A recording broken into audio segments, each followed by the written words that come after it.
I don't know what it is. Oh, we're live. Welcome to the ng-conf CFP Office Hours 2019. We got about a good 90 minutes ahead of us where we're going to answer all sorts of questions. Today, we got three of the ng-conf organizers here. We got Josephine's. Say hi, Joe. Hi, Joe. Yeah. And we got Jorge. Say hi, Jorge. Hi everyone. Yep, there's Jorge. All right. Now, the point of this is to answer any questions that you may have. There's a lot of intimidation when it comes to, jumping on a big conference like this, and we just want to make sure that we've answered any questions that you might have. We've all been there. Joe knows what it's like. I certainly know what it's like, and it's scary. And we just want to make sure that we didn't not answer any questions before you submitted your call for paper. We don't want anyone to feel cheated or underprepared, and that was the reason they didn't get accepted. We want to make sure that everyone has their questions answered. We've had several speakers from the past come out of these. They've participated in these CFP office hours, and so we know it's helpful. And what makes it helpful is the questions that you ask. So just make sure that when you join the hangout, because on the YouTube channel we've included the link to the hangout, so you can join and ask your question live.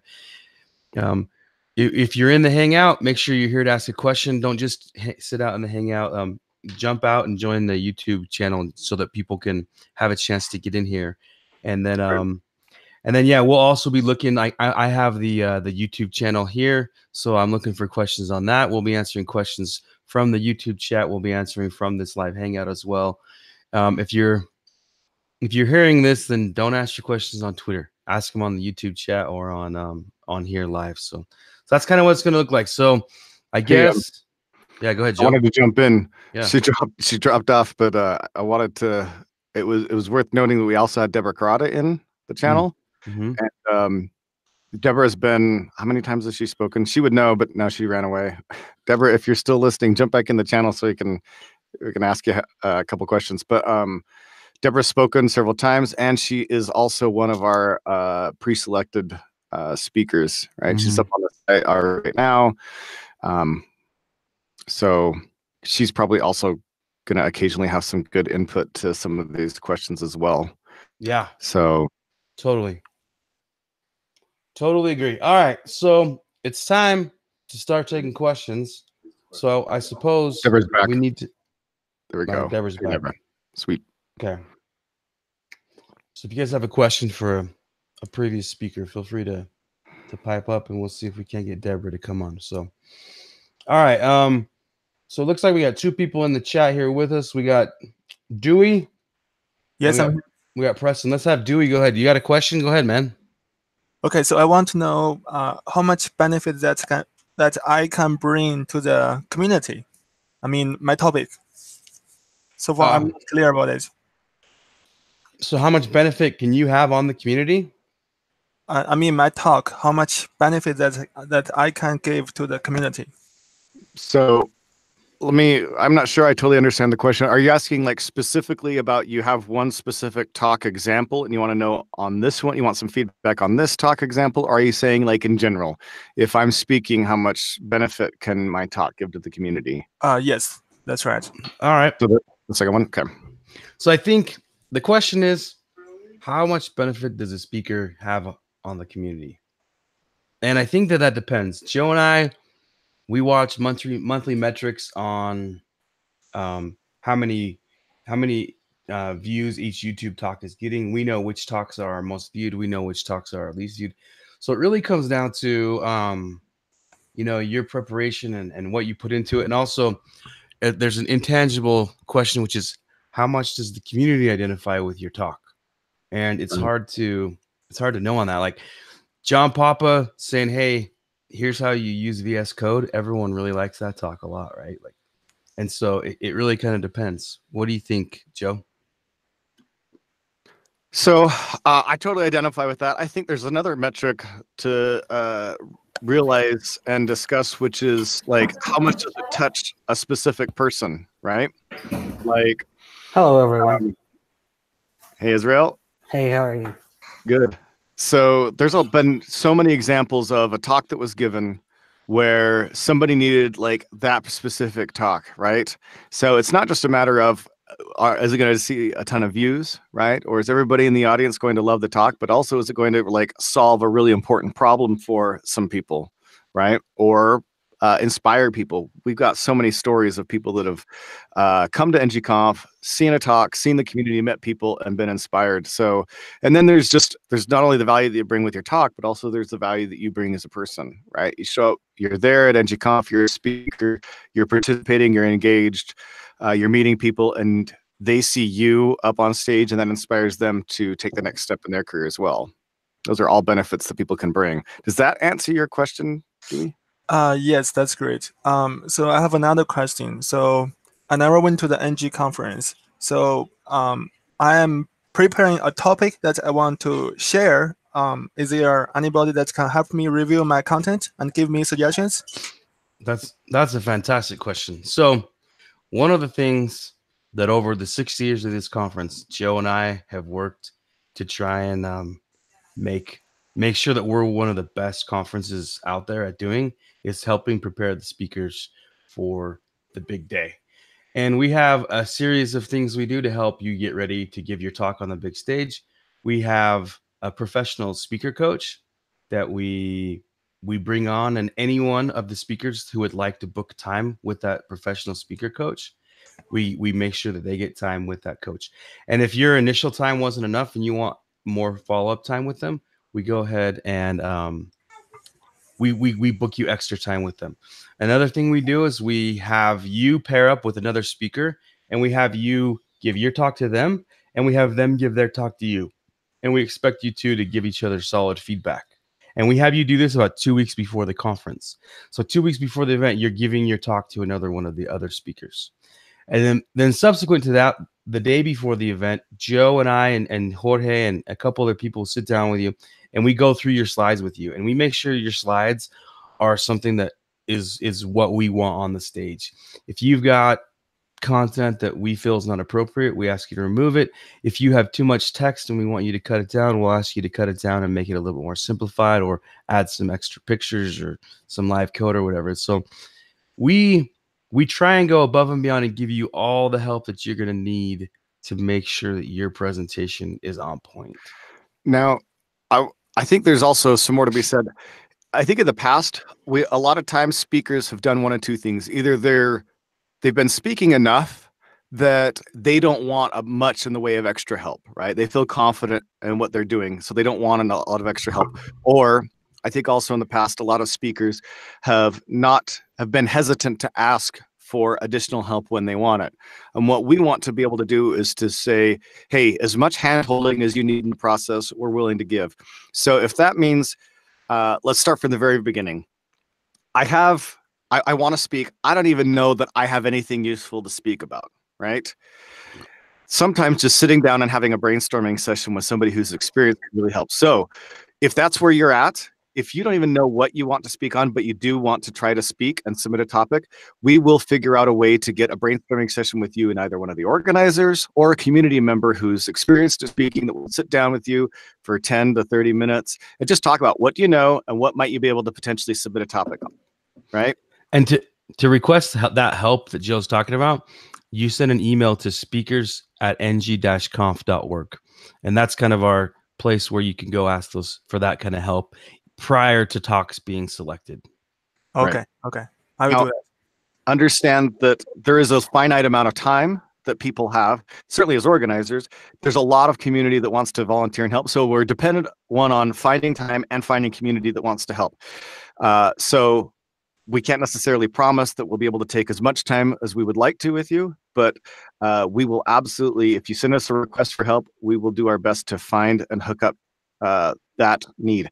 In addition to that, we're also looking to really help out those who might be first-time speaker, more on the first-time speakers or people who are from underrepresented groups in the community. So we really want to encourage those types of people to come and submit. So that's, step one is I don't even know what to talk about. Step two is I have an idea of what to talk about, but like, I don't know if my title is good, or I'm nervous. I've never submitted to a CFP before, so I even had to like state things. Again, we'll help you out. We'll walk through the submission process with you and fill out the form with you if you need. We'll brainstorm topic ideas with you, whatever.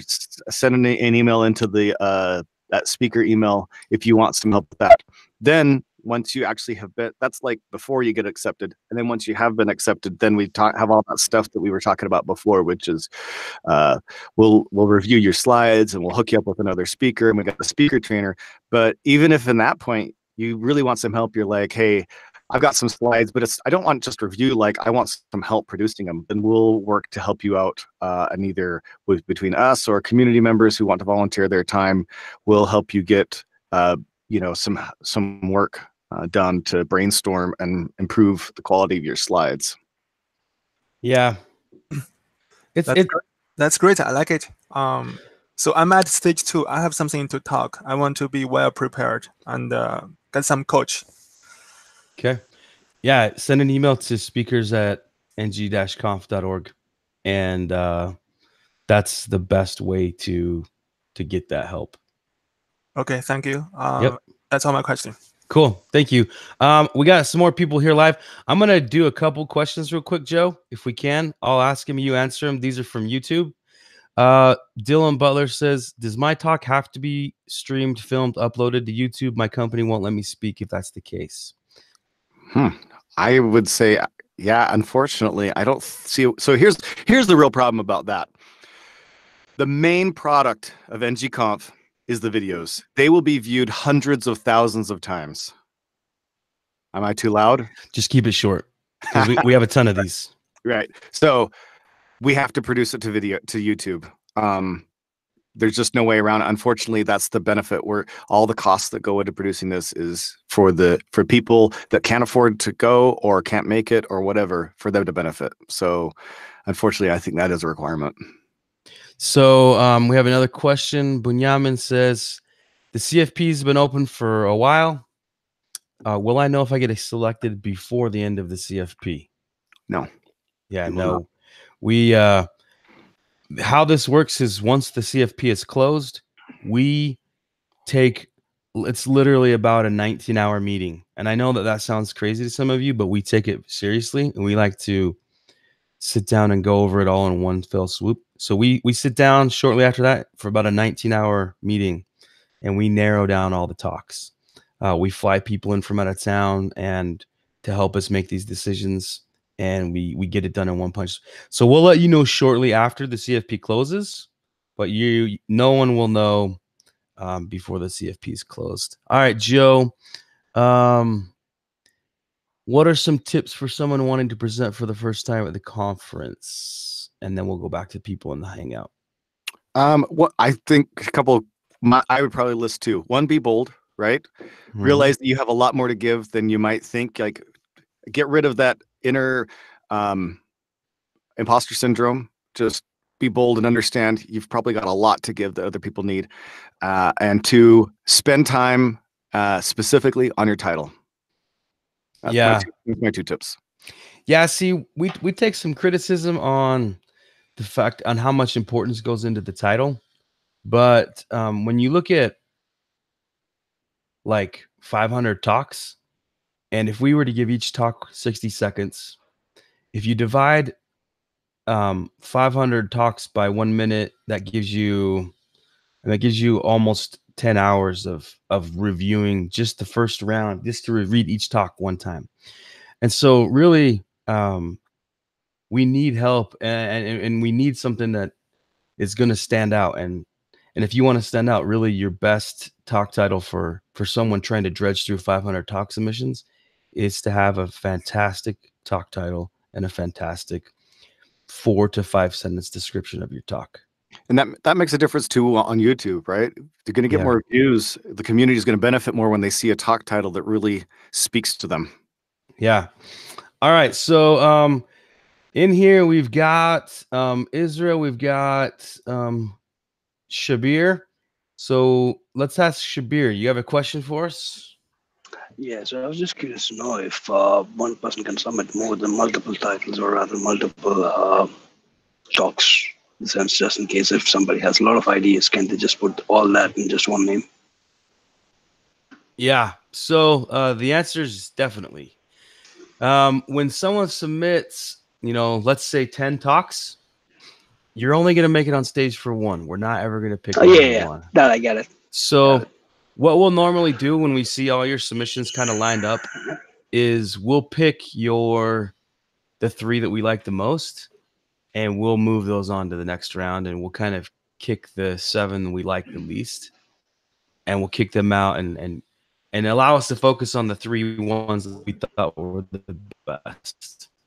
All right. I really recommend submitting 10. I would maybe recommend putting more time into one than submitting 10. That would be my recommendation, but it's up to you. Experience says that like you can't submit more than 3 good talk ideas. You just like the brain you're just not gonna be. Yeah. So 10 was just a ballpark number. Yeah.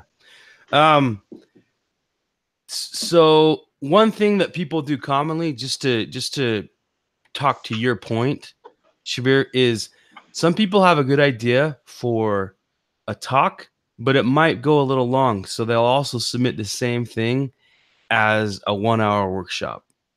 And then some people will also submit that as a 2-hour workshop, just to kind of see where they can fit in and to kind of give us as the organizers options of where we could accommodate that talk. So that's a way where you can submit the same talk actually 3 times. Right. So you could also submit the same idea basically as a lightning talk. Maybe it'd be slightly adjusted, but the same idea is like, well, I could do it in 5 minutes and show these things, but in 20 minutes, right, it would be like this. And then if it was an hour-long workshop, I would be showing this stuff. Although we probably should talk about workshops when we're talking about workshops, and the idea that a workshop is a 1-hour workshop is basically a 1-hour talk. Yeah. So one thing that everyone here listening should know is in the past, workshops have been almost like a 60-minute talk, and we're going to move away from that this year. We want workshops to be hands-on workshops. So if someone submits a 60-minute workshop, it needs to be about 30 minutes of talking and 30 minutes of code exercises for the attendees in the workshop. So we're kind of doing away with the way we've let workshop presenters do it in the past. They actually need to be hands-on workshops where the attendees are actually learning stuff live. So that's one big change that everyone submitting should expect from ng-conf, and anyone attending should expect workshops this year should be significantly more interactive. So yeah. Okay. Thanks for your question. If you don't have any more questions, feel free to jump back out into the YouTube feed. Shout out to Lucas who just jumped on. Lucas joined in. Dewey, why don't you jump out too, since we answered all your questions? Why, if you could, just to make some space for other people that are going to join with questions. Sure. I'm going to run over to our live chat here in the YouTube and answer some questions. Do you guys have a tentative quota on 20-minute talks versus 5-minute talks? Is there a better quote unquote one to apply or prepare for? Joe? I don't think so. Even though we're going to show way more 20-minute talks than 5-minute talks, I don't think there's value. It's easier to get through either one. Well, there's probably a lot fewer submissions on the 5-minute talks than the 20-minute talks. So as far as competitiveness, they're probably equivalent. And one nice thing about 5-minute talks is I wouldn't say that they're easier to get through, but like because you're showing less stuff, it might be an easier talk to put together, right? Oh, it will be an easier talk to put together. Well, maybe. Maybe it depends unless on it's musical. Yeah, unless it's a musical piece. Song and then Lucas and talk. Right. But oftentimes, if you can like boil down your idea to one concept, some things is like, well, I can only talk for 5 minutes about this anyway. But some things is like, if I can boil it down to one concept, a 5-minute talk might just like the idea shines through better as a 5-minute talk. But I don't think there's a hard and fast rule on that one way or the other. Totally. All right. Next question. If anyone can let me know after how much experience by time in average makes a person eligible to speak or contribute as a speaker. I currently have 8 months experience in Angular. So I would say it's irrelevant. Absolutely. I don't think that that's anything we've in the 5 years. This will be our 6th. I can say in the 5 this far, we've never considered how many months programming in Angular you have. Really, how many months programming, period. I certainly have never looked at a speaker and wondered, how far out of devs camp are there? You know, like, or maybe John Pop has too many years experience. Maybe he can't talk anymore. Like I've never asked that. So I don't think it matters. This may sound biased, but in my opinion, one of my favorite absolute talks was from somebody who had only been doing Angular for less than a month and had like 0 months of professional development experience as well. One of our lightning talks. So Was that 5-year-old girl? Because she was adorable. Gwen Yeah. was awesome. No, I was thinking of the 16-year-old girl. Again, I might sound biased if you actually know which talk I'm talking about. Yeah, you're biased. Yeah, totally. Yeah. Totally biased. All right. A lot more questions. Hold on. Vitali says, are you interested in not Angular only topics like Angular Dart, Flutter, or CSS Houdini? So if I could take a chance real quick, I'm gonna throw this out there and I'm gonna peel back a couple layers of the onion on that 18-hour meeting I told everyone about. So we do 3 rounds of talk selection in that meeting. The first round is filtering out talks we know we're not going to pick. And one of the things that's going to get you unselected quickly, and that's frustrating for a lot of people, but if you pick something that's doesn't apply to a large enough part of the audience, that gets you filtered out. So like I've never used Houdini CSS. I don't know if it's fantastic or not, but it's such a small group of amount of the people that it applies to that I don't know if that would make it past round 1, even though it might be a fantastic talk on its own. Right. I think there's a caveat there, right? Like, is this a product that people should know about even if they aren't using it? And then that's really hard for us to judge. So we have to kind of make that call. But yeah, if it's a talk that we think, hey, people should know about this even if they're not using it, then that puts it back into the we want it. But if it's, hey, this is an edge product that very, very like Rails plus Angular, for example, right? That's the kind of talk that is almost never going to get through just because you're taking these 2 groups. And if I don't do Rails, I will never be interested in hearing about doing Rails, right? If my job is we're doing .NET on the back end or Java, I just like, there's nothing for me in the Rails plus Angular talk. But if it's a product that I could theoretically use, that's different. Yeah. So just be careful doing mashup talks. I mean, you only have 20 minutes. Angular Dart would be tough. Flutter's pretty cool. It just doesn't apply to a very big part of the audience. So Vitali, like, I love all 3 of those topics. I just don't know if it's for this stage, is all I'm saying. It belongs on a stage. The skill level. So Nick Hodges says, what's the skill level for the talks? So I think that what you're asking is not the skill level of the speaker, but you're talking about like, is it a 100 level talk, a 200 level talk, a 300 level talk? Last year we surveyed. This year our survey's not done yet, but we've surveyed, and more people want advanced topics. So deep dives are more interested than high level talks. I know that a lot of people around the industry have seen this. Generally, Angular's matured a bit over the last two years since the 2.0 release, and so people are ready for more advanced topics. So I would say definitely at least do a 200 level talk, maybe a 300 level talk, but 100's tough is all I'm saying. Don't do a 100 level talk. All right, Joe, take this question.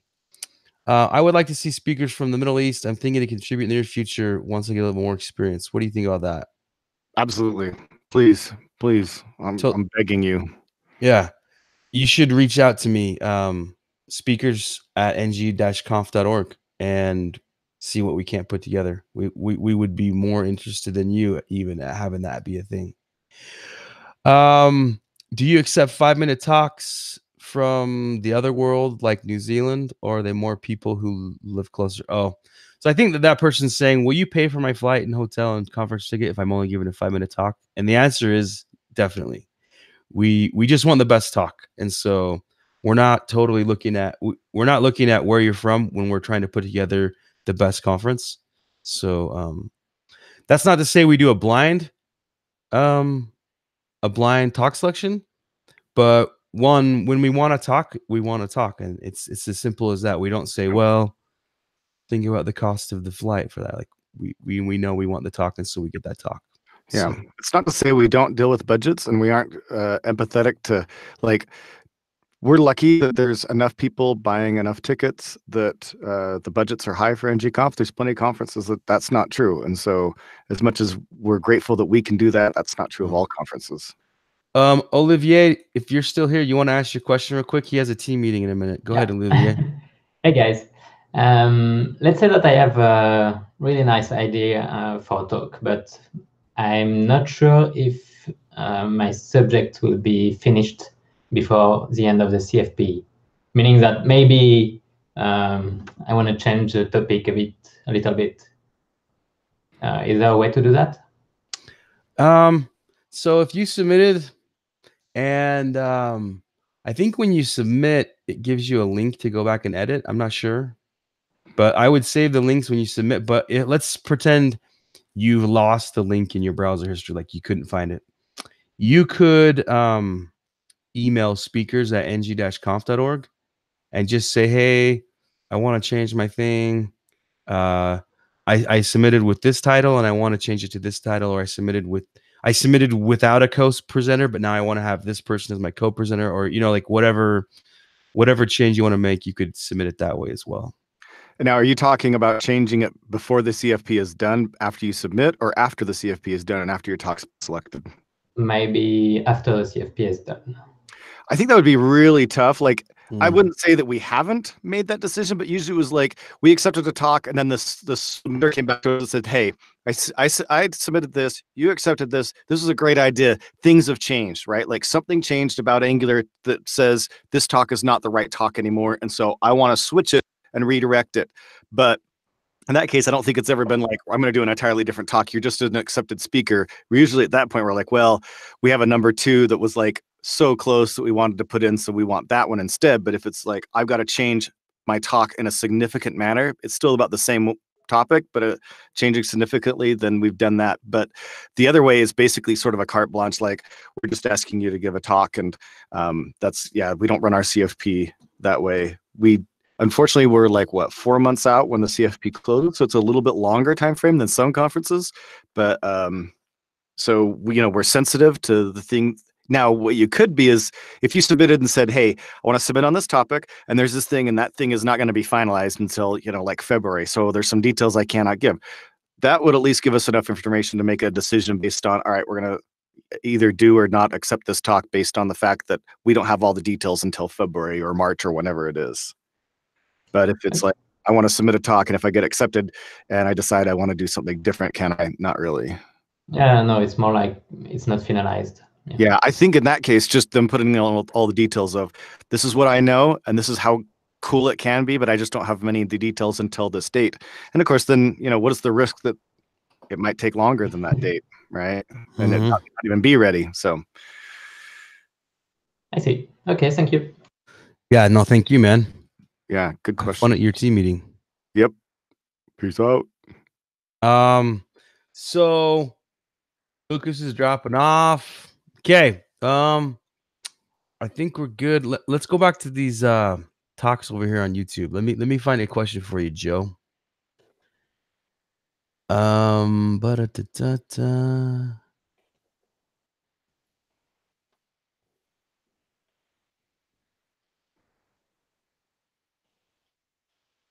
My questions, are you interested in soft skills talks? Are we interested in soft skills talks, Joe? Yeah, we are interested in soft skills talks. There's only so many, it's not a soft skills conference, so there's only going to be a few soft skills talks, but absolutely. In fact, oftentimes some of the ones that really touch people the most, right, are going to be the soft skills talks, but absolutely. But one thing I would always tell people is, if you are submitting a soft skills talk because you want to talk at ng-conf, but you just don't feel confident enough in your technical abilities, that is the wrong attitude to have, right? Just because you don't have 20 years of developer experience does not mean that you don't have something valuable to say on a technical level. And the reality is that the soft skills talks are way tighter in competition because we see for, the percentages of submitted versus number we'll accept is much higher than most other topics. So keep those things in mind. But really, it's about if you're submitting a talk and you know some technical stuff, there's really a good chance that you can submit a technical talk and not just a soft skills talk. Totally. Great question. Great answer. Thanks, Joe. We just had Addy jump in the channel. I don't know if he's let's ask Addy. Addy, go ahead. What's your question? Yeah, I think I was on mute. So the thing is, like, just taking even the courage to submit for ng-conf is big, and I like that you guys are talking about attitude in general. But if you want to build up, let's say I submit my idea this year, it doesn't get accepted. Do we have any kind of like feedback on like, hey, this is a very interesting topic. I think like it could be like a good one for next year, just not for us, or like you guys were saying, we're not gonna do mashups. But like, is there any kind of feedback that allows us to build up to that? And hopefully I get picked too. So yeah. So Addy, that's a good question. And I actually had a really it was a good friendly conversation with someone who didn't get accepted last year.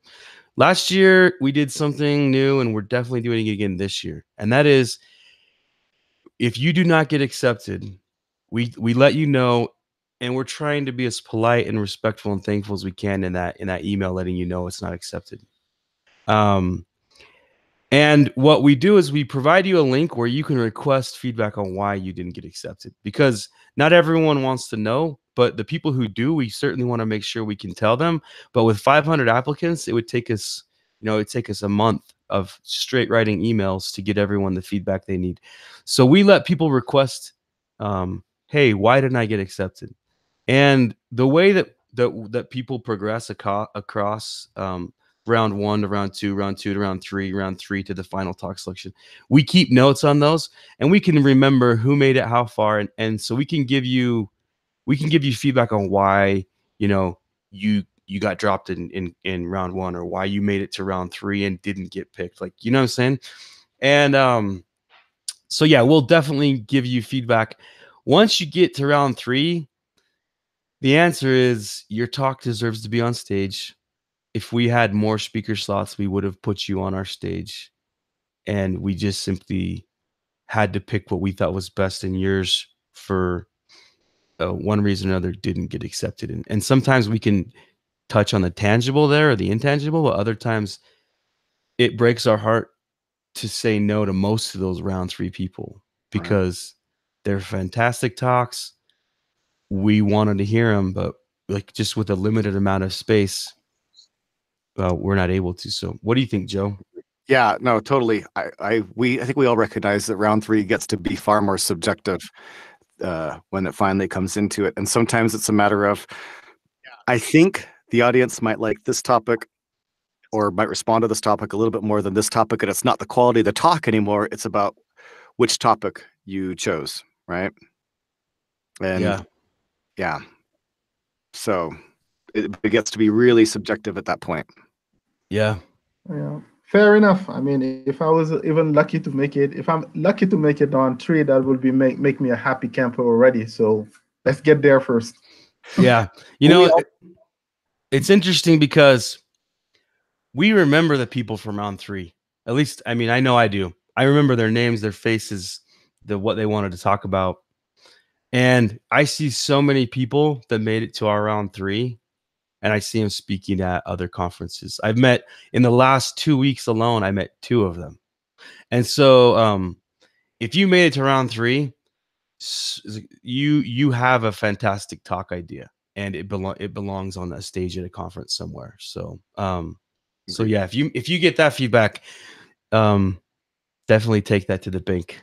I think that's good feedback. So all right, guys, thank you so much. Yeah, thanks, Eddie. We've got another question. We've got Amanda. Amanda, you want to unmute and ask your question? Can you hear me? Yep. Great. Wondering what the most popular topics this year are going to be, or what you expect them to be. Joe? My guess is NGRX and RxJS are both going to be really popular topics. Mm-hmm. Always popular. Performance is usually pretty popular. Yeah. I'd say those four. What do you think? I would guess that architecture will be huge. People, having better app structure. I'm guessing anything architecture related will be big. I'm guessing 300 level deep dives on certain topics will be big, like just something you learned after a year and a half of doing Angular the wrong way, or just doing it some way and now you know how it should be done. I remember how when we did and through ng-conf, I remember AngularJS, it matured, and as it matured, the talks changed that would get submitted each year. Angular 2 was released, a little over 2 years ago. The talks were maturing.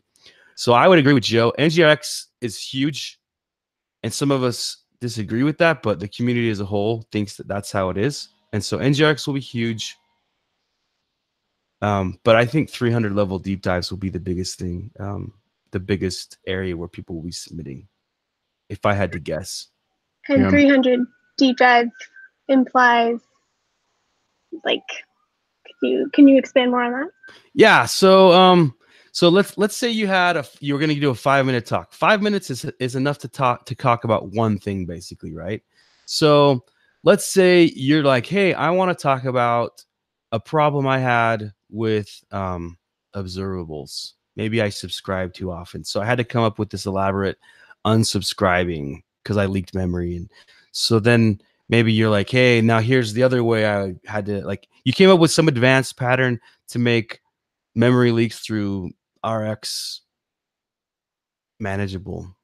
That would be a 5-minute talk that you could share in 5 minutes, and it would be a pretty deep dive. Like, people would need to understand what it means to leak memory, how easy it is to leak memory, and they need to understand a lot of the pieces of your 5-minute talk. A 20-minute talk at a 300 level is the same thing, but just it's deeper and longer. So they're not anything that you're probably going to get in anyone's documentation anywhere. These are like lessons learned on the job, like in the trenches type topics. You know what I'm saying? Does that make sense, Yeah. Amanda? Yeah, thank you. Yeah. Any other questions? Well, so I've been sort of up in the air about submitting not about RxJS, not using NGRX, or and doing something more basic, just because I'm much more knowledgeable, and I think some of the cool stuff that I worked on has been more straightforward and not dealing with observables. So now I'm thinking, and I don't know, it was sort of a trade-off to see, all right, there's these more advanced topics that I could probably talk not as intelligently about, but that will be more in demand, or talk really knowledgeably about something less advanced. So let me say this. If I asked you to give the talk, you just said I wouldn't be able to speak as intelligibly about it. If I asked you to give that talk today, that's probably true. It would be tough for you to be up to speed on it as well as some other people. But if you submitted on it and had 6 months to get your talk ready, you would probably be the most, advanced person on that topic. Maybe one of the most advanced in the room, because you had 6 months to prepare your topic. So I don't think you should pull any punches on topics or ideas simply because you currently don't have the knowledge. You'll have the time to sit down and prepare your talk, and to get as deep as you feel you need to. So don't not submit on something because today you don't know enough. You'll have time to get to where you need to be. I certainly, in the past, on many of the talks where I've been submitted, and even some of my best talks, I submitted an idea that I couldn't have pulled off that moment, but once I got accepted, I learned how to pull that talk off. So definitely submit all your ideas, Amanda, no matter how advanced or simple you think they are. Thanks. I want to chime in on that as well. One of the things you kind of implied was, hey, here's this stuff that I've been doing, and then there's this other stuff that I haven't been doing, and it seems like that's popular. I would also say beware of submitting a talk idea just because you think that's going to be most popular, most likely to get you up on stage. Instead, submit the talk that you are passionate about. That's going to be what matters. Even if it's a less popular topic, right? The more popular topics we'll also see more submissions for. So but your passion will definitely show through in your submission. We'll be able to read it and see it in your talk title. And, like saying, well, everybody's gonna be talking about NGRX. Well, there's also a huge amount of pushback going on right now in the Redux world about people saying we're overusing Redux and the flux patterns. Right? We are. You might be able to say, hey, I've been doing this without, I'm going to put in a talk that shows how to do this without that, right? Or whatever it is that you're passionate about. That's the kind of talk that we want you to submit, is whatever you are passionate about. Awesome. Thanks very much, guys. Yeah. So Addie and Amanda, if you guys have any more questions, stay on. Otherwise, jump out to the YouTube channel just so that people can have a space in here to ask questions. We've got Jedediah. Sure. Thank you. Do you want to go ahead and unmute Jedediah and ask your question? Hey, just Jedi is fine. Oh, Jedi. Yeah. Yeah, I guess I was just sorry I'm a little late. I saw the email from Aaron just now, and I'm like, all right, let me jump in quick. This could have already been answered, but just wanted to ask about submitting multiple talks. Like, I have like 2 different tracks of talks I typically do.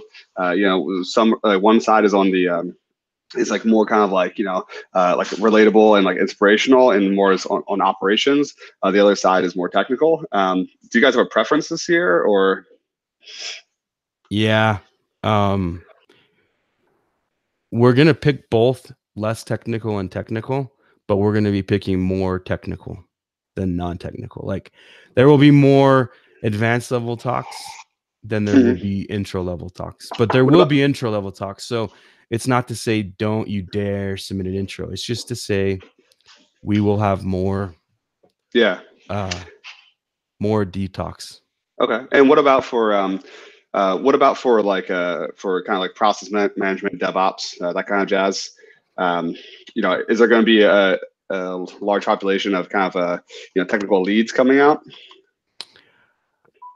Do we have like any like demographic data, or maybe not? I'm gonna say, of all the surveys we've ever done, that's never been a thing that people have asked for. So I'm gonna straight up say we'll probably have exactly 0 product management or like DevOps talks. Hold on a second. Wouldn't you say though, like Docker, for example, probably bleeds over into that DevOps area, right? So potentially. Yeah, I mean, I guess it really depends on what you're thinking and meaning about these sorts of talks, right? Like, again, submit the talk you're passionate about, right? And that you're knowledgeable, or you will be knowledgeable about, you can be knowledgeable about. But if there's definitely going to be some talks that could be given about a DevOps type topic that we potentially would put on there, because it's something that's going to apply to a lot of people, or people should know about and see about, right? Docker is a very popular topic right now. So even though, I would think people would categorize that in the DevOps category, a ton of developers are really interested in it. So, keep that in mind, that the vast majority of the audience and people watching are going to be developers. Right. So if there's a DevOps talk, it should be just like when we look at CSS or animation talks, we're looking at the talks that developers want to see about CSS and animation, not that designers want to see about CSS and animation. Yeah, I agree. Gotcha. Yeah, that's helpful. Thanks, guys. Okay, good. That did answer your question? Yeah, okay, I think cool. so, yeah. All right. So Jared says, what's the actual theme this year? It seems spacey. What do you think, spacey? Bill? It is spacey. We officially announced. I mean, like, we've said.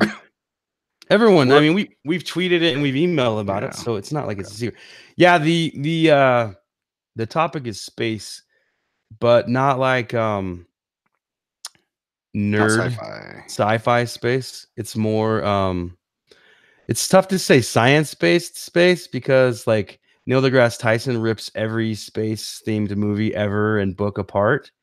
but we're going for more like actual space, not like, so an example of what is not like Star Wars, that's not the kind of space we're talking about.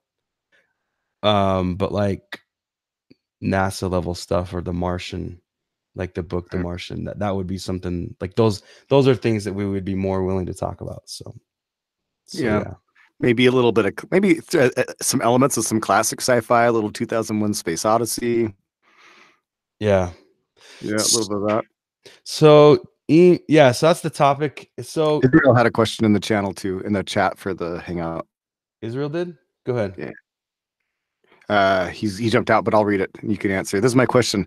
What would you say to people from Latin America willing to submit a talk but feel intimidated by their English not being good enough? And I think obviously that applies to not just Latin America, but anywhere. Mm-hmm. That makes me proud of them to want to submit, and sad that maybe I can help in this. I'm from Latin America. Yeah, go ahead. I think I apply for a lot of talks in English. My English is not perfect, but a good thing is try to test the talk with friends, others, communities, or talk with your meetup. And hey, I have this talk in English. I need test in English to talk. And if you can help me, or buy pizza for the people and give the talk with these people. Only one thing is the joke or the GIF. You need to understand is for all world, not for Latin American people. You need to think more, give more for the world and not for your country. Yeah. So I'll say the same. Para mi gente de habla español, you should definitely submit your talk. Right. You should not keep your brilliant ideas in South America simply because of you feel like your English isn't good enough. If you get picked, you'll have 4+ months to get your talk ready.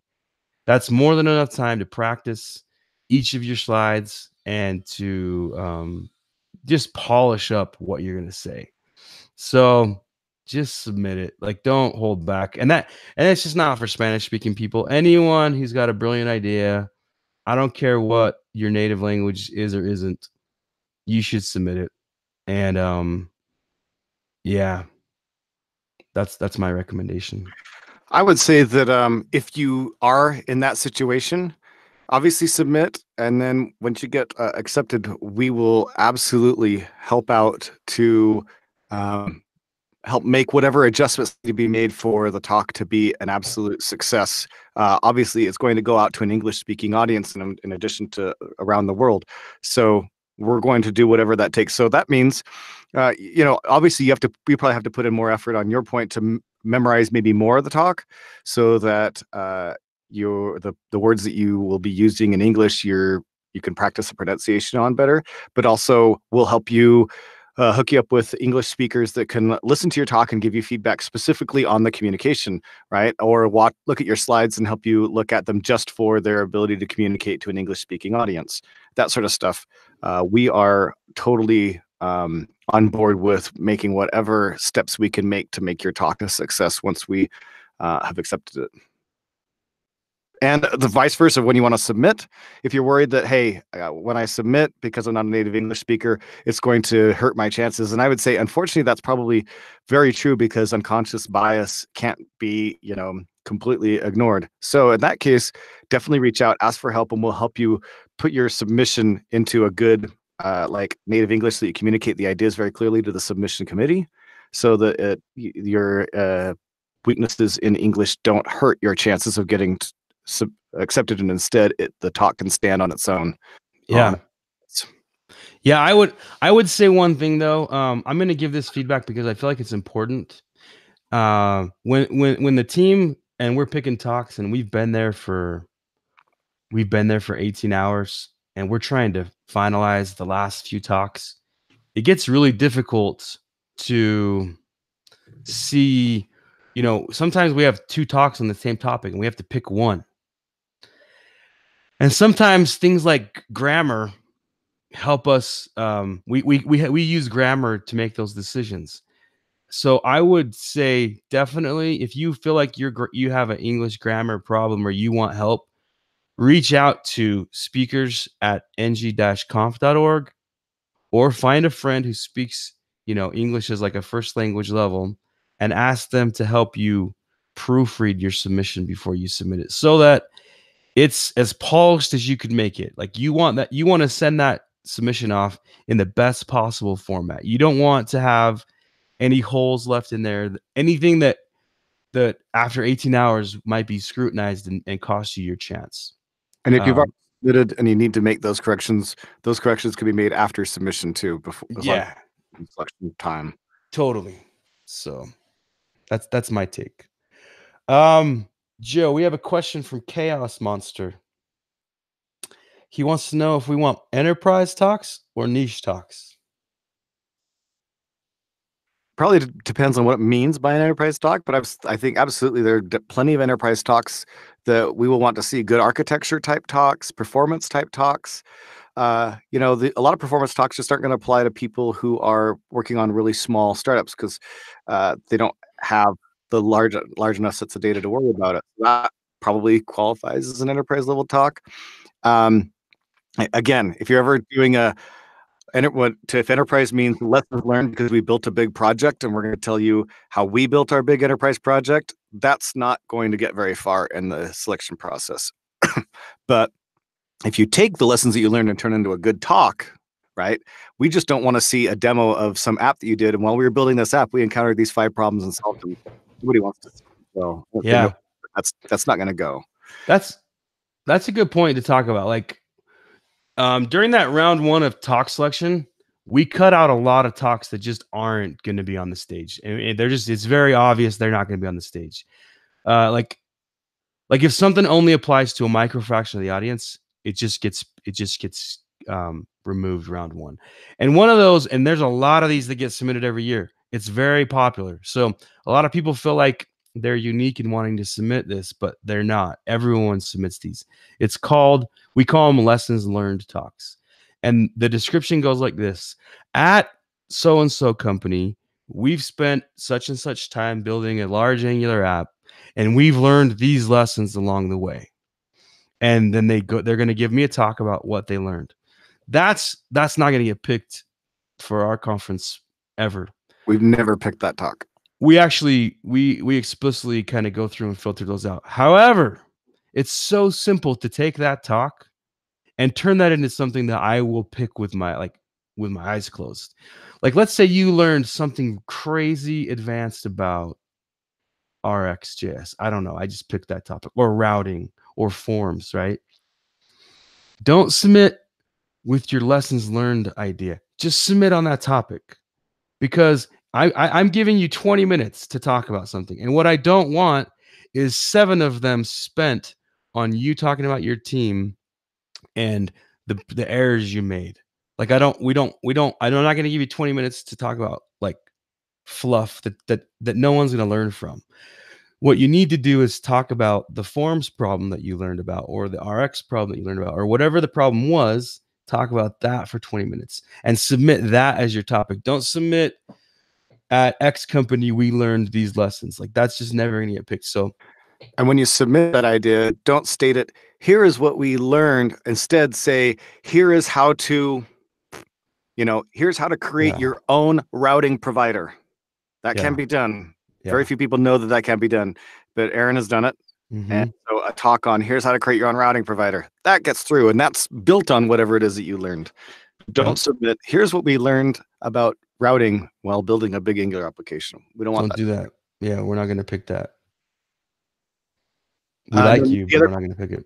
His other half was niche talks. So again, it really depends on, is this a niche talk that we think the community at large would benefit from hearing about? Even if not everybody has done it or used this thing, or not everybody may do it, but they still want to know about it, and they're going to be edified by knowing about that talk, then niche talks can absolutely show up on stage.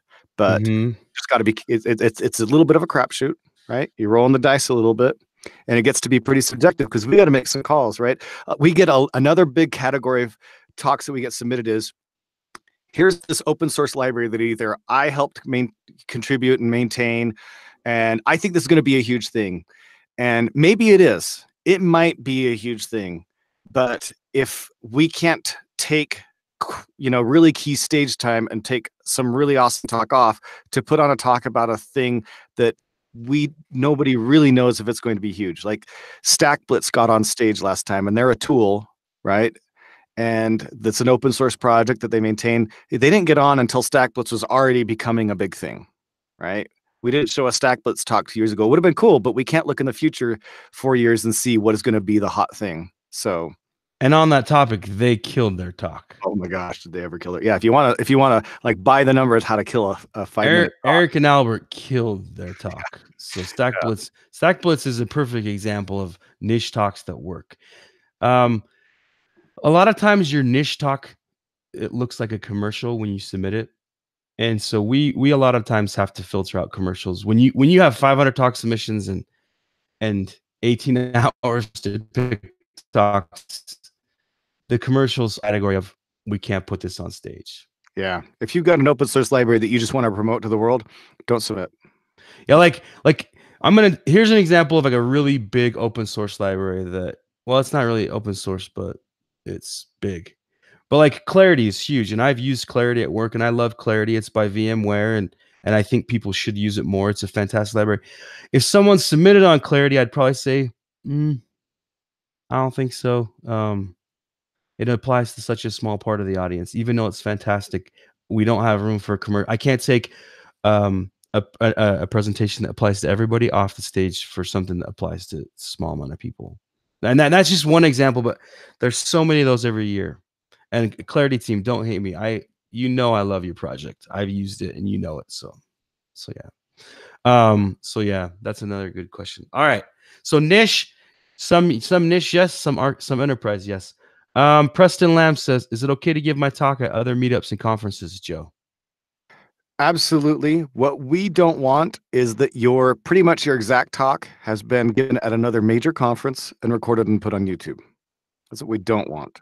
So we don't want basically you recycling a talk that you gave at another, and preferably if it's on YouTube, what is up on YouTube is the meetup recording, and it was you practicing this talk. And, we want it obvious. And in that case, you should definitely put it up with a different title so that there's no ambiguity when somebody's looking for your ng-conf talk, they don't accidentally get the meetup practice of it. But in fact, the advice absolutely should be that you should give it at meetups. For sure, to practice. Now, again, other conferences, that gets a little bit dicey, right? Like if you're going to give it to other conferences that aren't going to put it up on YouTube, great, fantastic. If you're going to give it on other conferences pretty much exactly the same way and it's going to go up on YouTube, then maybe not. But John Papa just did a talk at Angular Connect about VS Code. There has been other talks very similarly by him and his team on VS Code, but the talk he gave at Angular Connect was a very unique talk about VS Code, right? So you'd have to be a little bit careful about that. Yeah, I agree. So no one's joining in the hangout, so I'm just gonna say, hey, feel free. We've posted the link several times on YouTube. It's in the comments on the video. Yeah. I think there's a good topic that we should talk about as well, and that is. Let me just say this real quick, and we'll do your topic. You can come and join the hangout. We've posted the link in the comments on this live stream, so feel free to join in and ask your questions. Go ahead, Joe. So one thing I think it'd be good about is talking about the relationship between the theme and incorporating the theme into your talks. Yeah, like in the hangout, in the YouTube questions, someone said, should I do automate reactive forms like a boss, or how to automate your reactive forms development? He wants to know which of those two talk titles is better. I like the first one, automate reactive forms like a boss, but for this conference, you should try and make it space themed. Just try and blend in with the conference. I mean, obviously not 100% of the talks we pick will have the space theme, and we don't overly penalize for not having that, but it certainly doesn't hurt to show us that your showmanship is fully on display, even this early in the game when you're just submitting your talk. Like it matters to us that this person's going to come put on a show. They're not just going to fat dog it, walk in, do 20 slides and get off the stage. Like they're actually going for showmanship, and that really helps get the message and the delivery up to a new level. And that's what we're looking for. So certainly incorporate the topic of space in your talk title and your description if you can, if it's possible. And if you have questions on that, yeah, don't force it in. But if you can, if you have questions, speakers at ng-conf.org, reach out and we'll answer it for you. So yeah. As an example, last year our theme was 80s, and one of the talks that was submitted was Just Another Marble Monday, which is a play on Just Another Manic Monday by the Bengals. The Bengals, there we go. And so that was fun, right? But it also didn't take away at all, because it had a subtitle. It didn't take away at all from the clarity of the talk. It's just like a boss, right? That doesn't take away from the clarity. And if you just change that up to something that was even a little bit more spacey, that wouldn't take away from the clarity. But don't sacrifice clarity on your talk to throw in something a space reference. Yeah, we like it, but it's if it's going to hurt you, don't do it. If it's going to hurt clarity, don't do it. Yeah. So Joe, Mike Brokey, I think he's still here. Not sure. He says, "What about non-angular submissions? One of my favorite talks was the deep brain stimulation talk. Should people submit about non-angular topics?" I think that we're good. Well, we're going to almost see entirely just Angular talks, but like we have seen in the past, there have been some non-Angular talks. I don't know, were all of Dan's Docker talks specifically related to Angular, or were they just general Docker talks? I can't remember. They were related to Angular, but like Dave Geddes gave a CSS grids talk last year. We will see a few of those, right? Just not very many. So if that's your only talk, just realize that there's a small chance. If that's the only talk that you submit as a non-Angular topic, realize there's a small chance. But I would say it's definitely a non-zero chance. Yeah. Sean Thomas Larkin, I now call him by his full name, Sean Thomas Larkin. He certainly talks about non-Angular things, but it's more than welcome at the conference. So it just depends. I mean, if it's solid, then yeah, submit it. Most soft skills are going to be non-Angular talks, of course. And if you're a doctor that stimulates people's brains to help cure diseases like Parkinson's, like, yeah, you should submit, and we'll see about getting you back on stage, because that was one of my favorite talks too. I cried more than once during that talk. So right. So we're kind of reaching an end. I don't see any more questions. Jumped into the channel. Who did? Tyler. Tyler. Unmute. Ask your question, bruv.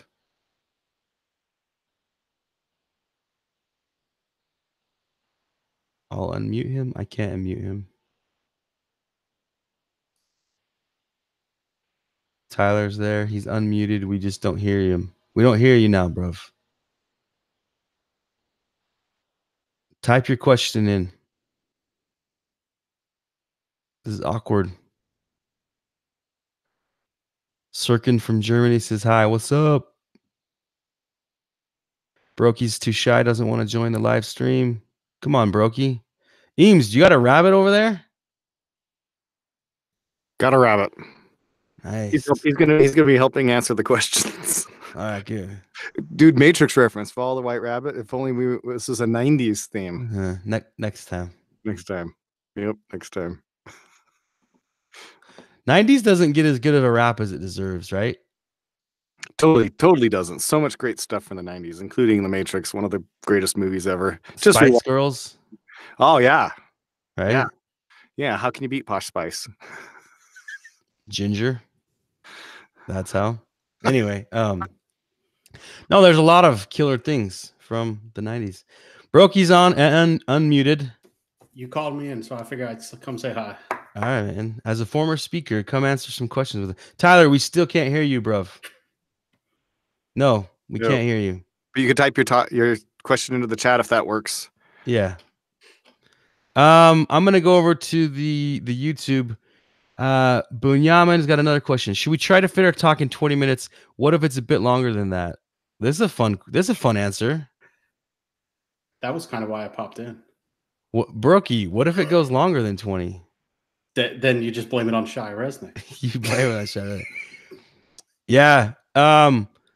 Your talk, Bunyamin, will take 20, just so you know. If it takes 21, I'll be on the stage with you. So you don't have to worry about that. We'll prepare you ahead of time. We have enough conversations with you ahead of time to let you know you need to be done on time. Right. JP in the house. JP, veteran speaker as well. Does having a non-space theme title negatively impact or less chances of my talk getting selected? No. I mean, I guess that's technically true in the fact that if you throw in a little tiny space reference, that might set you apart. But I think it's in such an infinitesimal manner that you shouldn't worry about it. Instead, what you should do is submit a great talk and then look at your talk title and see, once you're done, right? Look at your talk title as you're spending time. Again, spend plenty of time on your talk title. Think about your talk title. Come up with the best possible talk title, because that talk title is the number one thing you can do to get your talk accepted, is put in a great talk title.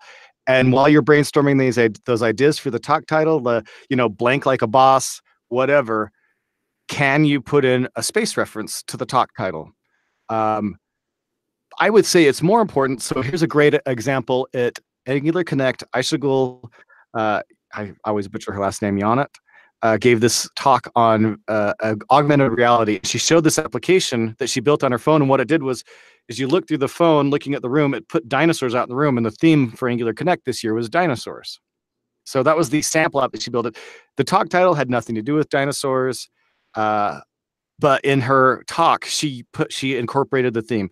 That's the kind of stuff we definitely want to see. Way less important in the submission. Does it incorporate dinosaurs? Or dinosaurs?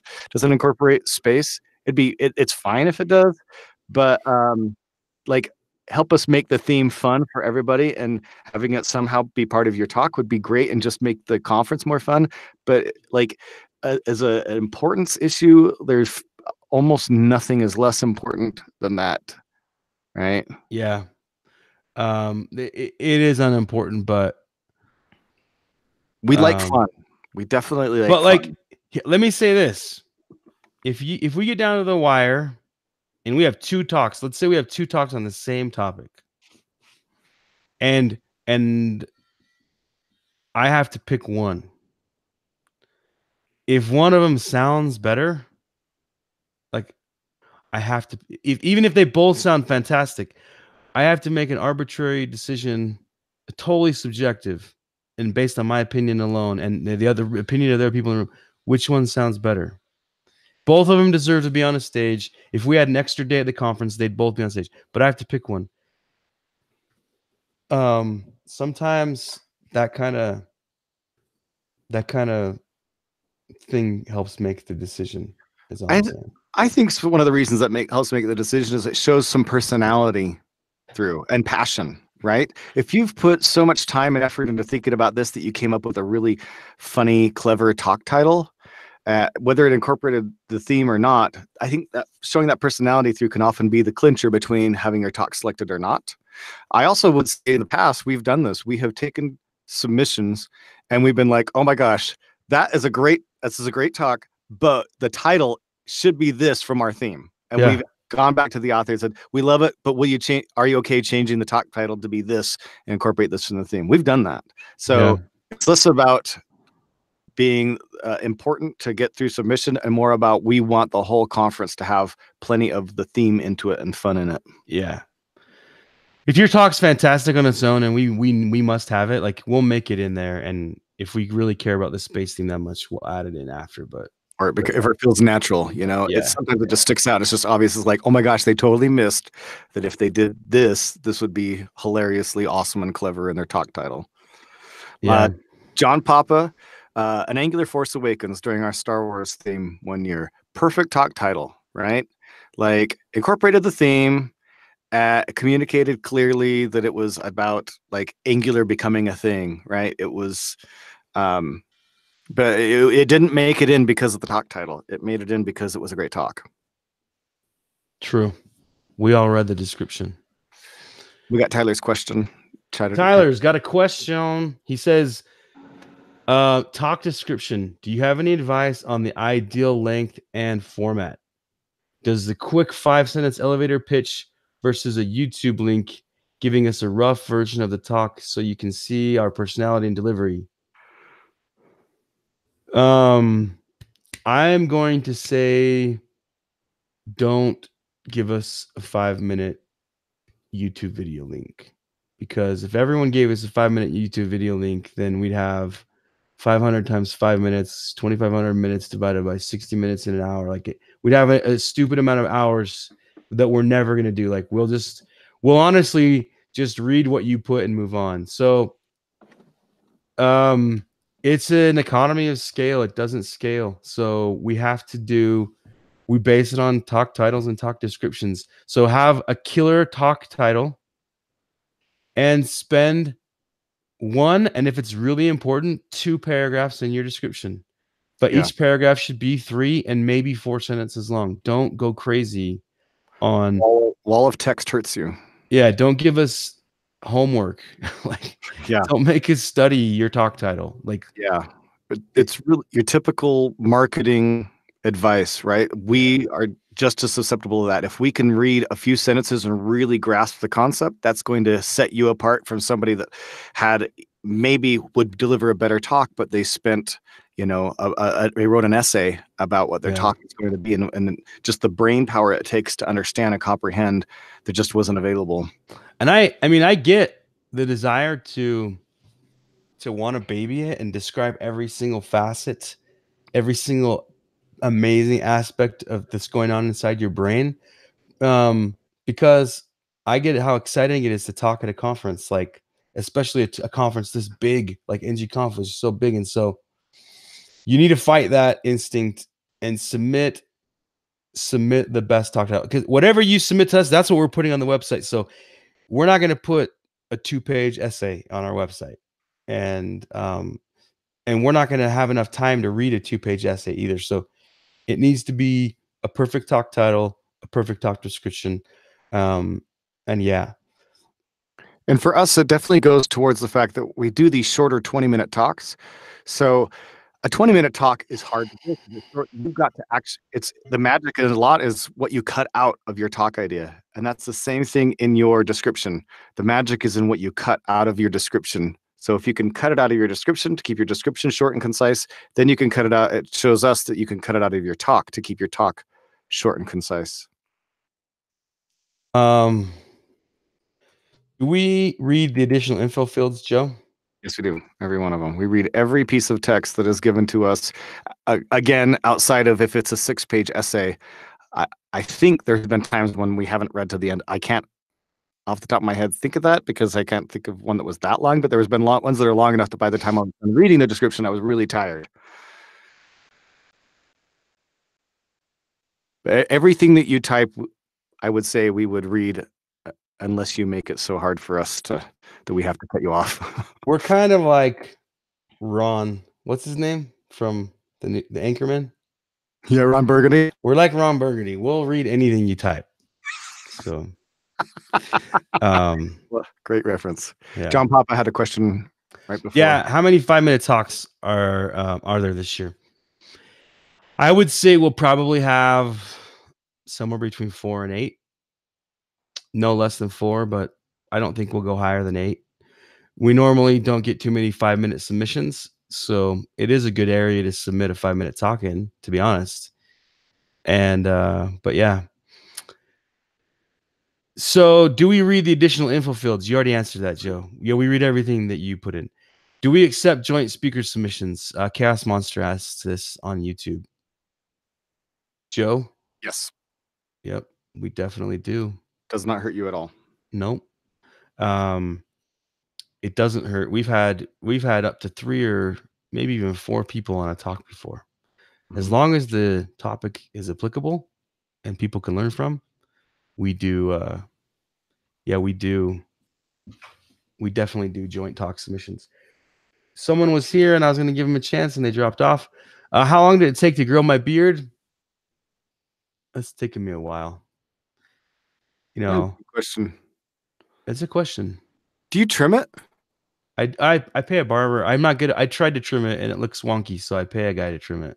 Huh. Yeah. Are you going to let the length increase, or is this like the ideal No. length? You hit your ideal length. No, I'm beyond ideal. I look like Gimli. I feel like Gimli. I'm an illegitimate child of Gimli at this point, so I could go to the illegitimate children's table at Thanksgiving with Gimli this year. I was going to suggest like Gimli's girlfriend, right? Because with the dwarves, both genders have beards, so that's actually I hadn't thought about that. That's true. Oh. I'm not as versed in the dwarfism as you. Yeah. So, it's gonna get trimmed. That's the answer to that. When is the deadline? January 3rd at midnight Mountain Standard Time. So that's the last time to submit anything. If you were gonna submit after that deadline, you would need Igor to send it to me and say, "Hey, please accept this after the deadline." Like it would. We're pretty strict about it. We want to be respectful to everyone who did submit on time. So we don't really accept after the January 3rd unless it's like, you must, like, unless the Angular team's like, you must accept this talk thing. It's that important. Then we're like, okay, cool. That will make it in. But to be respectful to people who did get it done on time, we have to have a cutoff and respect it. So yeah. I think that's all the questions we got. Someone wants to know, Joe. Say it again. What was it? Is that a meeting shirt? Oh, meeting shirt. MTG shirt, Joe.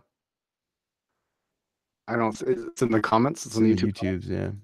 Oh, let me open it back up. I wasn't. Oh, is that a fake Christmas Star Wars sweater?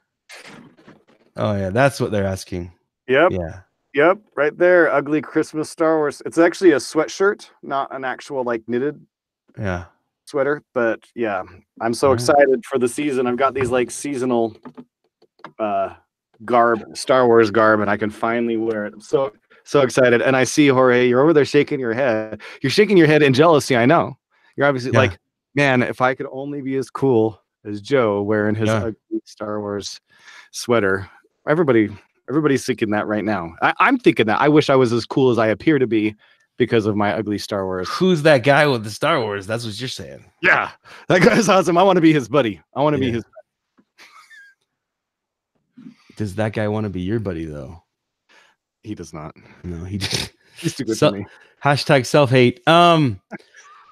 So I think we're mostly. I mean, we've got more time if anyone has any more questions, but it's looking like we're mostly done. Yeah. We should definitely talk about what we're going to be doing in 1 week's time. Okay. Going on in 1 week's time. You announced it, Joe. All right. 10 a.m. in 1 week. If you haven't already seen the information, 10 a.m. Mountain Standard Time in exactly 1 day. That's actually Cyber Monday. That's when we're putting on Cyber Monday tickets. Yeah. So we got a special, other conferences are lame. They call them early bird. No. Yeah, Cyber Monday tickets. We're way cool. We're way techier than that. They're Cyber Monday tickets, and they go on sale 10 a.m. Monday, exactly 1 week from right now. These tickets will sell out, and they'll probably sell out really quick. In the past, we've seen tickets sell out, like large quantities of tickets sell out in 10 seconds. So I wouldn't be surprised if that happens. These are our early bird prices, $10.99 for all 3 days. So that's happening in exactly 7 days at 10 a.m. Mountain Time, noon Eastern Time, 9 a.m. Pacific Time, and I won't try to translate that to any other, to all the other time zones. And then the other big thing that we're going to be doing is we're going to do another YouTube live event at the same time as we did this one. So noon Mountain Time, 2 p.m. Eastern Time. We're going to do another live event, and that's going to be an announcement event. We're going to do kind of similar. We're going to talk a little bit about ng-conf 2019 and some of the things that we're changing for this year. And then we're going to announce something really big that you will have never seen before. The ng-conf is pioneering. Yeah, something that has never been seen before in the conference space. We are going to launch next Monday. And it's bold, bro. It's bold. It is. Yeah. It is. And somebody's going to be like, no. So this other, no, but I just don't think. I'm pretty sure this is going to be the first time you will have ever seen this done in the conference space. So we're really excited. We're going to announce that and launch that next week at noon. Yeah. And there may or may not be some additional prizes. Who knows? Maybe there'll be because tickets will likely be sold out, but it starts 2 hours before. They'll likely be sold out by this time.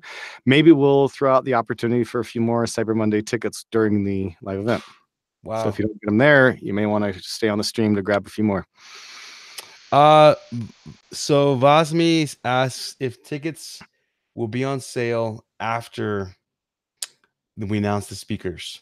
So I'm going to just address this question. We get this every year. If you're worried that you're not going to get chosen as a speaker, feel free to buy your ng-conf ticket. And if we pick you as a speaker, we'll refund your ticket. So you won't be out any money. But also, you should know that everyone who doesn't get accepted, we send them a link to buy a ticket if they'd like to. So we make sure that people who submit their talks to speak will get a chance to buy a ticket. So that's there as well. Right. If we see a phone-in submission because you're trying to circumvent a potential problem, you may not get an emailed link to get your ticket. But yeah, we're pretty good about that. Yeah. Yeah, generally we're like Ron Burgundy on that too. We'll give anyone a link if they submit it, basically. We get duped. I mean, because here's the fact. We can accept a fraction, and by a fraction I mean a small fraction of the talks that are going to be submitted. It's not fun for us to say no to a super majority, a super majority of the talks that are being submitted. It's not fun. And and I mean this, we're just as thankful for the talks we're not accepting as we are for the ones that we are accepting. We're not less thankful that you took the time just because we didn't accept you than we are for the people who are accepting. So we try and take care of answering any questions, making sure you get a chance to buy a ticket. So again, everyone that's participating in this CFP process, we're super thankful to. So definitely we'll make sure you get a chance. Yep. All right. So I don't see any more questions. Would it be good if we say what days and bad news? Date about the news. The news for next week or the date about whether they were selected. So roughly a week after the selection, the CFP closes. Roughly 7 days. Yeah. So January 10th is probably a good time. We close it on the 3rd. So I would say something around, give or take a day, on January 10th. That's probably a good timeline for everyone to expect. Doesn't look like it showed up. I'll re-ask. Are there any topics you'd say are too overdone and should be avoided? That's true. We didn't answer that. I'm sorry, test channel. Topics that are too overdone, Eames. I mean, we mentioned already a few, right? Like I wouldn't say overdone. Ones that we just don't accept. Too overdone. So, like, don't give a talk that's called TypeScript is cool. Trust me. Like, everyone knows TypeScript is cool. Like, literally. No one that uses it doesn't think it's cool. It's awesome. So don't give that talk. Don't talk about unfortunately, I think one of the most important topics should be Angular upgrade. But generally the community isn't responding to those topics. So I would also say if you really care about upgrades, submit on it, but from like 5 different angles, we're hearing that people aren't really interested in upgrades as well. So yeah.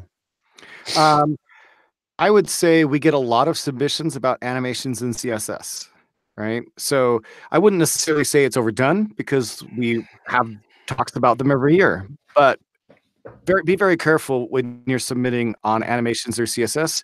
Hit it from a new angle, come up with something, a really unique idea.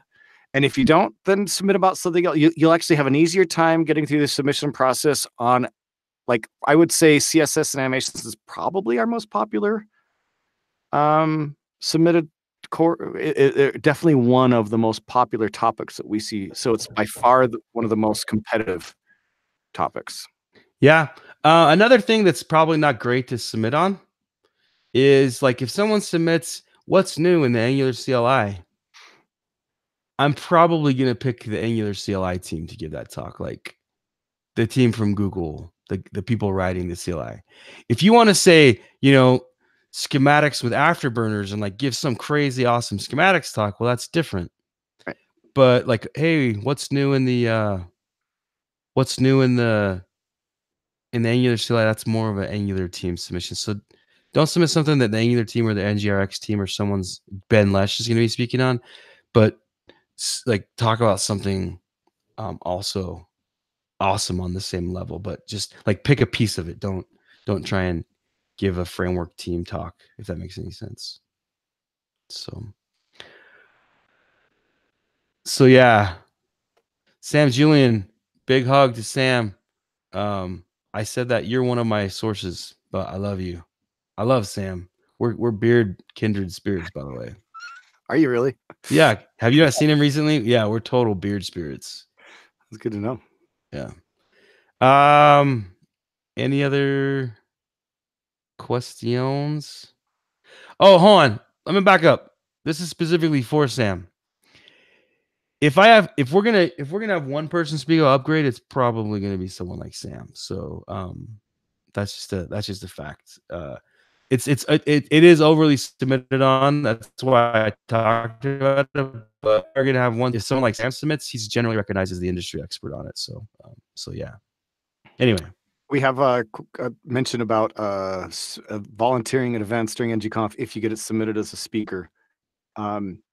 So that we love that. We definitely have a few things. We actually schedule our speakers pretty heavily. Mm-hmm. And when I say, like I want to volunteer, when you are a speaker at ng-conf, you're not just getting up on stage and then that's the only thing that you're doing at ng-conf. We will actually have you busy for a fair amount of the rest of the conference, doing office hours and Q&A or these like speaker things. And then on top of that, we do have some volunteer opportunities, usually with the NG girls or some of the kids stuff that we will involve you in. But already being a speaker, you are already a volunteer to begin with. So you're already doing some volunteer work, and we schedule you out for a few more things on top of that to man certain rooms, to be there to help people. And then on top of that, we really, really, really want our speakers to make time to spend with the attendees. Right? So we don't overschedule our speakers so they don't have any free time. We want them to have free time so they can be in the hallway track. Okay? That is a really big thing that's a volunteer opportunity to be there and meet with the attendees and talk to them about the things that you are expert in and help them out in those types of situations as well. So we do have quite a few volunteer type things that will go on at ng-conf, but as a speaker, you won't just be giving a 20-minute talk and that's the only thing you do. ng-conf. You'll be doing a lot. You've got office hours. We have tech panels where, like, if your talk is on, NG upgrade, and we have an upgrade panel, you're as a speaker on that, you're going to be on that panel. We have office hours where we just an experts room. We're going to schedule you for that as well, where we just expect you to be in a room and people can come ask random questions. So there's a lot going on. You're not going to be like wanting for extra stuff. Someone asked if they can help out with NG Kids. I'm going to say no.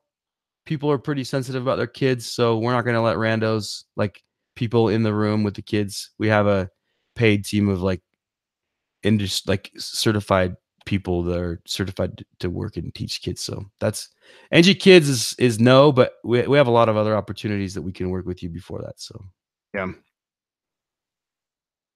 So yeah. What else? I don't think we got anything else, Joe. We got 39 viewers somehow still, though. Would third-party tools or libraries be acceptable to read the talk? Something like NativeScript. So there's like a short list of third-party tools that NativeScript is certainly on that short list. That's a good talk to bring in. But like, I could think of, I could probably mention 15 NPM packages right now that are third-party tools that I don't think should be on stage. So generally, I would say if you're going to do a commercial for a third-party library, we're probably just going to say no. But something like NativeScript, is on that short list of things that actually, that's kind of the de facto way for Angular engineers to write native apps with Angular. So native script, like, yeah, it's not done by Google, but it is the recognized way for writing native apps with Angular. I mean, it's not the only way, but it's kind of the community accepted like general way. If you're not going to do native, then you're going to use something like Ionic. Ionic's kind of on this short list as well because of the same reason. So there are some things, there's this short list of third-party libraries that do make sense, but there's a much longer list of third-party libraries that we're not going to let you get up and give a commercial on. So yeah, if you look at the last year's talks and get an idea for what third-party tools were included in those talks, that'll give you some concept about it. You know, like again, it's got to be a third-party tool that's pretty applicable to a lot of people, a lot of Angular developers, even if they definitely just want to know about it.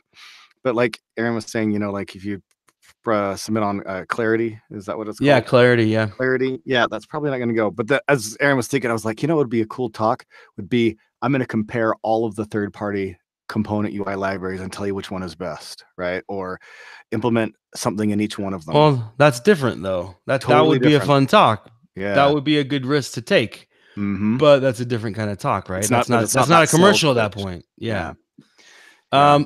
Someone said, "What's the short list I just mentioned?" I mean, it's not like I have a spreadsheet with like yays and nays. Like, you know the list as well as I do. Like, and it'll probably adjust a little bit between now and when we actually have the CFP selection, right? Yeah. A couple of tools might go on, a couple of tools might go off. Like NGRX, Angular team doesn't make that. That's certainly a third-party library, but for obvious reasons, it's on the short list, right? Like, you know what the short list is just as good as I do. And if something's not on like the generally accepted way of doing things, then that means it's not the short list as awesome as it might be. So, yeah. All right. That's the end of our questions. Jorge, do you have any questions or do you have anything you want to say? No, I think nothing. Okay. Awesome. Well, then we're good. Thanks everyone for participating. If you have any more questions, again, speakers at ng-conf.org. I'm on that. That goes straight to my inbox. If it's something that's too much for me, Joe will get involved as well. And so we're here. If it's too much for us, Jorge's getting involved. So we're here to answer any questions that anyone's got. So please, speakers at ng-conf.org. We're here to help. Let me put out again one more thing. If you are a member of an underrepresented community in tech, please submit. And if you want any help at all, please reach out to us. Yeah, that's a fact. And you know, I know that there's a lot of speakers that are willing to help. Like Asim, he's willing to get in there and help. John Papa. If you're from an underrepresented group, there's an impossible amount of people that are just waiting to help you get your talks accepted. Certainly myself and Joe are on that list as well. So yeah. Okay. We'll see you guys on the 2020 CFP office hours. That's office hours for now, right? And hopefully we'll see many people again next week on the 26th. Yeah, but ng-conf CFP office hours signing off, right? Like we're done for 12 more months. 12 more months. Yeah. We'll reconvene in 12 months. We'll reconvene this in 12 months. Thanks, everybody. Yeah. Peace. Peace.